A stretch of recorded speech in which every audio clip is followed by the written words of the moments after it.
মিলা, বেলা ডুবলো, ঘরে আয়। আসছে দাদি। আচ্ছা, আকাশটা যেমন কেন? মনে হচ্ছে আকাশটা আজ রাগ করেছে। এই আকাশ দেখলে আমার বুকের ভেতরটা কেমন করে ওঠে, কত পুরনো কথা মনে পড়ে যায়। কি কথা দাদি? কোনো রাজার গল্প?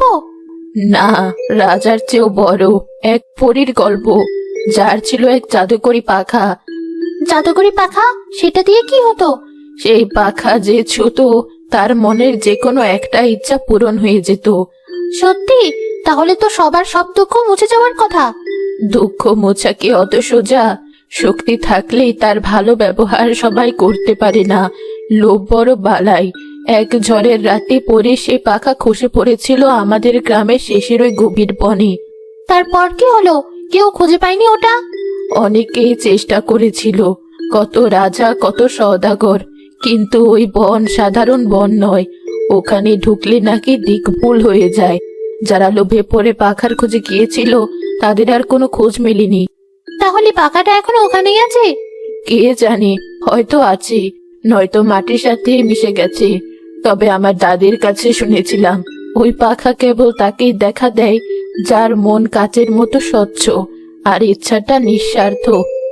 আমার যদি এমন একটা পাখা থাকতো, আমি চাইতাম যেন আমাদের শুকনো জমিতে বৃষ্টি নামে, বাবার কষ্টটা একটু কমতো। মনের ইচ্ছা মনেই ডাক, ওসব ভাবনা ভালো না। যা, এখন হাত মুখ ধুয়ে আয় দেখি, খেতে দেব। আচ্ছা দাদি।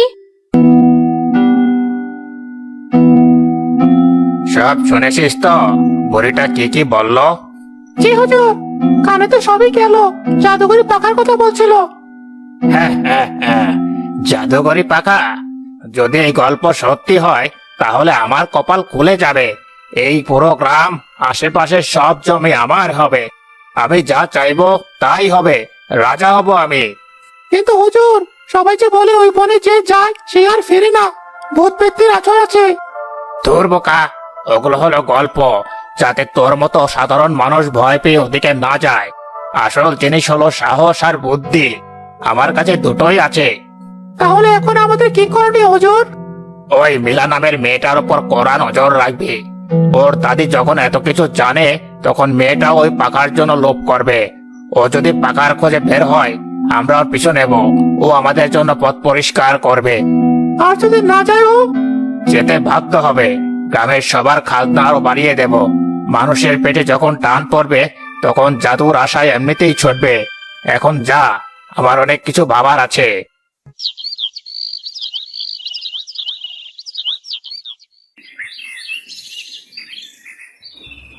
জয়নাল চাচা, ঘরে আছেন? আমি মিলা। আয় মা, আয় ভেতরে আয়। কি মনে করে এই বুড়োর কাছে এলি? তোর মুখটা এমন শুকনো কেন? চাচা, আপনাকে একটা কথা জিজ্ঞেস করতে এসেছিলাম। আপনি তো এই গ্রামের সবকিছু জানেন। বল মা, সংকোচ করিস না, আমার কাছে লুকোনোর কিছু নেই। আপনি কি পরীর সেই জাদুকরি পাখার গল্পটা বিশ্বাস করেন?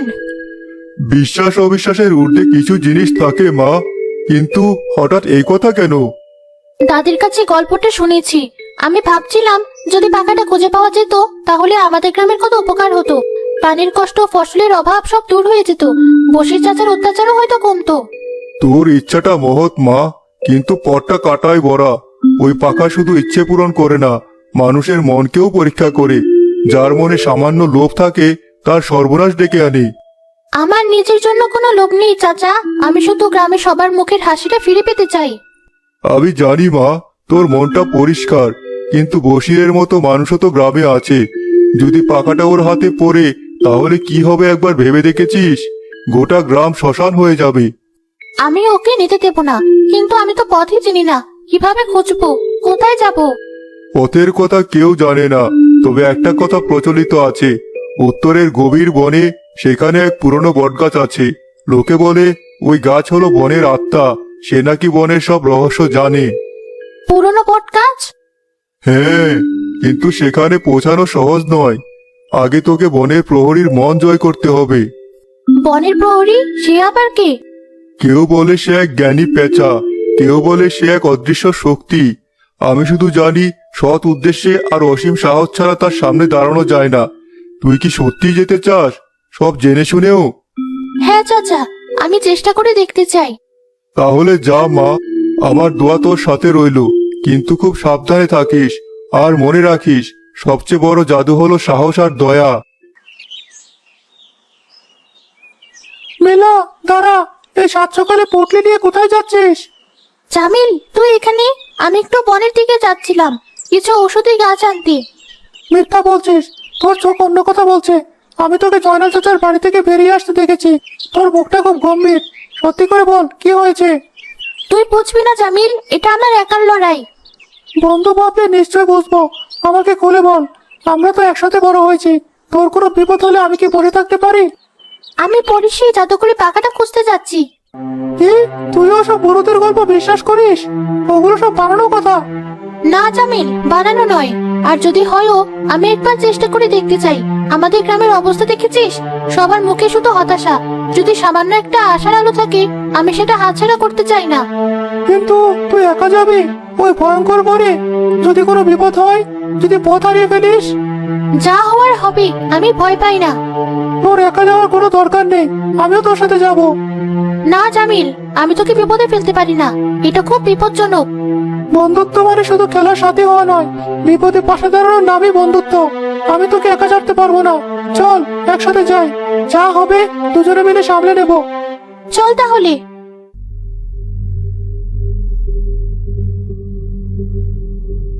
আমরা কতটা ভেতরে চলে এসেছি মিলি। চারদিক কেমন ভুতুরে, আমার গা ছমছম করছে। ভয় পাস না জামিল, চোখ কান খোলা রাখ। জয়নাল চাচা বনের প্রহরীর কথা বলেছিলেন। কারা তোমরা? আমার অনুমতি ছাড়া আমার রাজ্যে প্রবেশের সাহস করলে কিভাবে তোমরা? কে কে কথা বলছে? আমরা তো কাউকে দেখতে পাচ্ছি না। মিলা একটা বড় গাছের ডালে বসা বিশাল এক পেঁচাকে দেখে। আপনি কি বনের প্রহরী? বুদ্ধি আছে দেখছি বেটার। হ্যাঁ, আমি। আমার নাম বন প্রহরী। যুগ যুগ ধরে এই বন আমি রক্ষা করছি। বলো, কি চাও তোমরা? গুপ্তধন নাকি অমরত্ব? আমরা পরে জাদুকরি পাখা খুঁজতে এসেছি। হ্যাঁ, আরো দুজন লোভী মানব সন্তান। কতজনকে দেখলাম এই পাখার লোভে এসে বনের অতিথি হতে। তোমরাও কি তাদের দলেই? না, আমরা লোভী নই। আমরা আমাদের গ্রামের জন্য পাখাটা চাই। আমাদের গ্রামে ভালো ফসল হচ্ছে না, মানুষ না খেতে পেয়ে কষ্ট পাচ্ছে। আমরা শুধু চাই যেন আমাদের গ্রামে আবার শান্তি ফিরে আসি। গ্রামের জন্য চাও নাকি ক্ষমতার জন্য? বসিরকেও আমি চিনি, সে ওই পাখার পেছনে ঘুরছে। তার উদ্দেশ্য আর তোমার উদ্দেশ্য কি এক? বসির একটা শয়তান লোক, মিলা ওর মতো নয়। ওর মনে কোনো পাপ নেই, ও সত্যি সবার ভালো চায়। মুখের কথা বিশ্বাস করা কঠিন, মন পড়তে পারা সহজ। আমার চোখের দিকে তাকাও মেয়ে, বলো তোমার আসল ইচ্ছে কি? যদি পাখাটা পাও তবে নিজের জন্য কি চাইবে? আমি নিজের জন্য কিছুই চাইবো না। আমার একমাত্র ইচ্ছা, আমাদের গ্রামটা যেন আগের মতো সবুজ আর সুন্দর হয়ে ওঠে। সবার মুখে যেন হাসি ফোটে। তোমার চোখে লোভের ছায়া নেই, তোমার কথায় সততা আছে। ভালো, আমি তোমাদের পথ দেখাবো। কিন্তু মনে রেখো, পথটা ফুলে সাজানো নয়, অনেক পরীক্ষা দিতে হবে। আমরা যে কোনো পরীক্ষার জন্য প্রস্তুত। বেশ, তাহলে সোজা উত্তর দিকে যাও। যতক্ষণ না অন্ধকার জঙ্গল পার হচ্ছ, জঙ্গল পার হতে পারলেই তোমরা সেই পুরনো বট গাছের কাছে পৌঁছাবে। কিন্তু সাবধান, ওই জঙ্গলে কাঁটাগুলো সাধারণ নয়, ওগুলো মানুষের মনের ভয় দিয়ে তৈরি। মনের ভয় দিয়ে তৈরি? এর মানে কি? গেলেই বুঝতে পারবে। এখন যাও, আমার আর কথা বলার সময় নেই।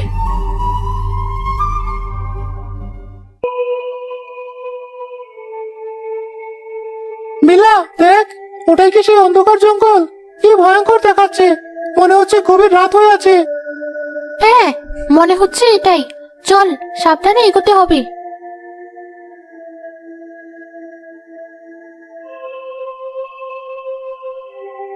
উফ, মিলা, এই পথ তো শেষই হচ্ছে না।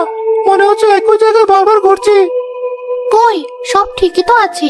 এটা তোর মনের ভুল জামিল, শক্ত হ। আমার মনে হচ্ছে বাবা আমাকে বকছেন, বলছেন আমি অপদার্থ, কোনো কাজের না। আমি আমি এগোতে পারবো না মিলা, আমার খুব ভয় করছে। জামিল, ওগুলো তোর মনের ভয়। পেঁচা তো এটাই বলেছিল, এগুলো সত্যি নয়।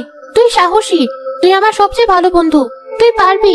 চোখ বন্ধ করে ভাব, তুই সব ভয়কে জয় করে ফেলেছিস। আমি সাহসী, আমি ভয় পাই না। আরে অন্ধকার কেমন কমে আসছে মনে হচ্ছে।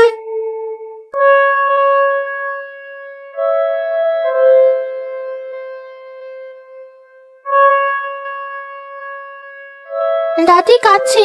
আমি হারিয়ে গেলে দাদির কি হবে? আমি দাদিকে একা ফেলে আসতে পারি না জামিল, আমার ফেরা উচিত। মিলা, এটা সত্যি নয়, এটা তোর ভয়। তোর দাদি তোকে নিয়ে গর্বিত। তিনি জানেন তুই গ্রামের ভালোর জন্য এসেছিস। মনে কর তুই সফল হয়ে ফিরে গেছিস, আর দাদি তোকে জড়িয়ে ধরে আদর করছেন। হ্যাঁ, আমি ফিরবো। আমি দাদির জন্য, গ্রামের জন্য সফল হয়েই ফিরবো। আমার ভয় পেলে চলবে না। অন্ধকার জঙ্গল শেষ হয়ে আসতেই সামনে একটা বিশাল বটগাছ দেখা যায়। আমরা পেরেছি মিলা, আমরা ভয়কে জয় করেছি। এটাই সেই পুরনো বটগাছ, কি বিশাল! কিন্তু এখন কি করতে হবে? গাছটা তো কোনো কথা বলছে না। আমরা কি ভুল জায়গায় এলাম? স্বাগত মানব সন্তান, বন প্রহরী তোমাদের পাঠিয়েছে তাই না? আপনি কথা বলতে পারেন? আপনি কি বনবৃক্ষ? আমি এই বনের আত্মা, আমি সব জানি, সব দেখি। আমি জানি তোমরা কেন এসেছো। তোমরা জাদুকরি পাখা চাও। তাহলে আপনিই বলুন, পরীর পাখাটা কোথায় আছে? পাখাটা আছে আয়না দিঘির ঠিক মাঝখানে, কিন্তু সেই দিঘির জল সাধারণ নয়। যে ব্যক্তি ওই জলে নিজের প্রতিবিম্ব দেখে, তার মনের সবচেয়ে গোপন ইচ্ছাটা সত্যি হয়ে যায়। তাহলে তো ভালোই, আমি জলে তাকিয়ে গ্রামের কথা ভাববো। অত সহজ নয় মেয়ে, মন খুব চঞ্চল। তুমি হয়তো গ্রামের কথা ভাবতে চাইবে, কিন্তু তোমার মনের গভীরে লুকিয়ে থাকা কোনো ব্যক্তিগত ইচ্ছা যদি তখন জেগে ওঠে, তাহলে সর্বনাশ হবে। দিঘি সেই ইচ্ছা পূরণ করবে। তাহলে উপায়? উপায় হলো মনকে পুরোপুরি নিঃস্বার্থ করা। দিঘির কাছে যাওয়ার আগে তোমাদের শেষ পরীক্ষা দিতে হবে। প্রমাণ করতে হবে যে তোমাদের মনে ব্যক্তিগত কোনো চাওয়া নেই। কি পরীক্ষা? পূর্ব দিকে যাও, সেখানে এক ক্ষুধার্ত বাঘিনী তার শাবকদের নিয়ে কষ্ট পাচ্ছে। সে আহত, শিকার করতে পারছে না, তাকে সাহায্য করো। বাঘিনীর কাছে যাব? সে তো আমাদের এক মুহূর্ত সময় দেবে না, কে ফেলবে? ভয় পেলে চলবে না। দয়া আর সাহসী হলো আসল শক্তি। যদি তাকে সাহায্য করতে পারো, তবে আয়না দিঘির পথ খুলবে। এখন সিদ্ধান্ত তোমাদের।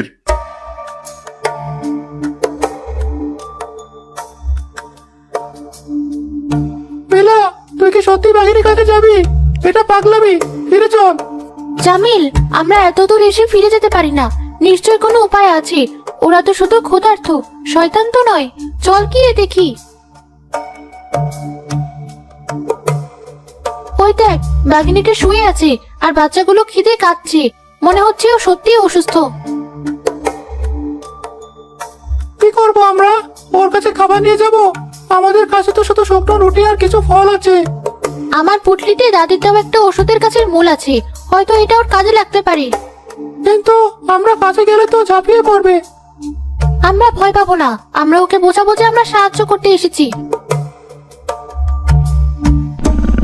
ভয় পেও না, আমরা তোমার ক্ষতি করতে আসিনি। আমরা তোমার বাচ্চাদের কান্না শুনেছি, তোমার জন্য কিছু খাবার আর ওষুধ নিয়ে এসেছি।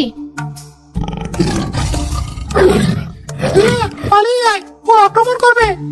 আমরা তোমাকে সাহায্য করতে চাই। তোমার বাচ্চারা ক্ষুধার্ত, দয়া করে আমাদের বিশ্বাস করো।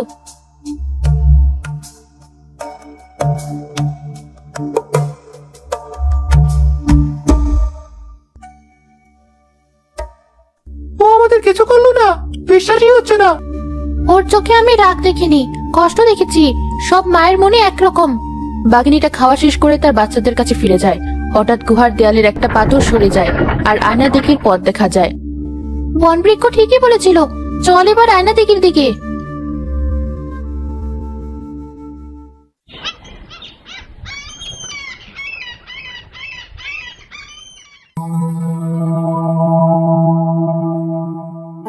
কি সুন্দর এই জায়গাটা, দিঘির জল কি পরিষ্কার। হ্যাঁ, আর ওই দেখ, দিঘির ঠিক মাঝখানে পাথরের উপর কি একটা জলজল করছে। ওটাই নিশ্চয়ই সেই পাখা। কিন্তু আমরা ওখানে পৌঁছাবো কি করে? সাঁতরে যেতে হবে। তোমাদের আর কষ্ট করতে হবে না, বাকি কাজটা আমি করব। বশির চাচা, আপনি আপনি এখানে কিভাবে এলেন? আমি প্রথম থেকে তোমাদের অনুসরণ করছি। তোমরা বোকার মতো পথ পরিষ্কার করেছো আর আমি শুধু পেছন পেছন আরাম করে চলে এসেছি। আপনার উদ্দেশ্যে সফল হবে না বসির চাচা। কে আটকাবে আমাকে? তোমরা দুই পুষকে ছেলে মেয়ে। পাখাটা এখন আমার। আমি এই দিঘিতে তাকিয়ে চাইবো অফুরন্ত ধন সম্পদ আর ক্ষমতা। তারপর পুরো গ্রাম আমার অধীনে থাকবে, সবাই আমার গোলাম হবে। না, আমি আপনাকে এটা করতে দেব না। গ্রামের মানুষের স্বপ্ন নিয়ে খেলতে দেব না। সরো আমার পথ থেকে।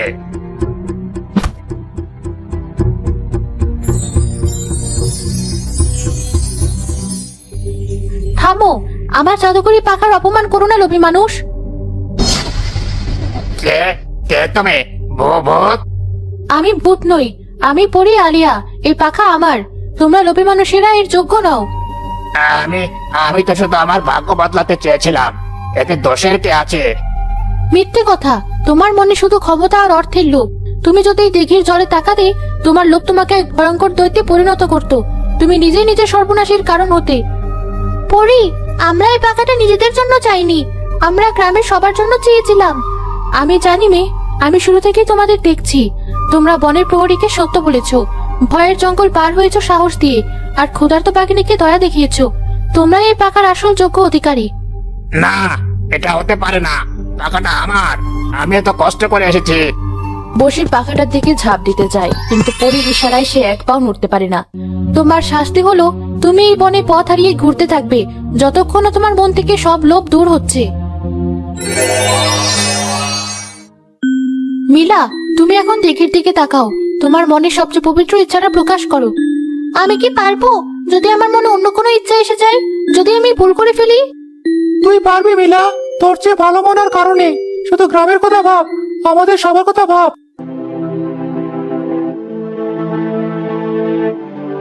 আমি চাই আমাদের গ্রাম আবার সবুজ হয়ে উঠুক, মাঠগুলো ফসলে ভরে যাক, শুকনো নদী জলে পড়ে যাক, গ্রামের প্রতিটি মানুষ যেন সুখে শান্তিতে থাকে। দিঘির মাঝখানে থাকা পাখাটা উজ্জ্বল আলো ছড়িয়ে দেয়। আকাশ কালো করে বৃষ্টি নামতে শুরু করে। বৃষ্টি, মিলা দেখ, বৃষ্টি নেমেছে। আমাদের ইচ্ছা পূরণ হয়েছে জামিল। হ্যাঁ, হয়েছে।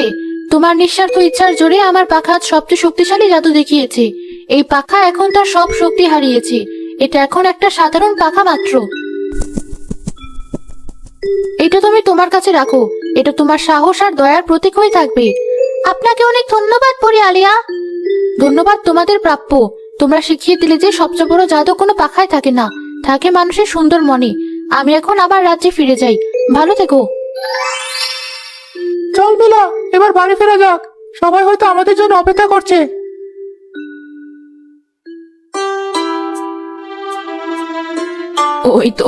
ওই তো মিলা আর জামিল ফিরে এসেছে। সৃষ্টিকর্তার দয়ায় ওরা বেঁচে ফিরেছে। আমরা ওদের জন্য খুব চিন্তা করছিলাম। দেখ দেখ, বৃষ্টি নেমেছে কতদিন পর। নদীটাও জলে পড়ে উঠেছে, আমাদের আর পানি করতে থাকবে না। মিলা, তুই ঠিক আছিস তো? তোকে ছাড়া আমি কিভাবে থাকতাম? আমি একদম ঠিক আছে দাদি। আর দেখো, আমাদের গ্রামও ঠিক হয়ে গেছে। তাহলে তোমরা পেরেছো মা, তোমরা এই গল্পটাকে সত্যি করেছো। সব মেলার জন্য সম্ভব হয়েছে চাচা। ওর সাহস আর ভালো মনে আমাদের পথ দেখিয়েছে। না, আমরা সবাই মিলে পেরেছি। জামিল আমার সাথে না থাকলে আমি পারতাম না। তাদের গল্প, জয়নাথ চাচার উপদেশ সবকিছুই আমাদের সাহায্য করেছে।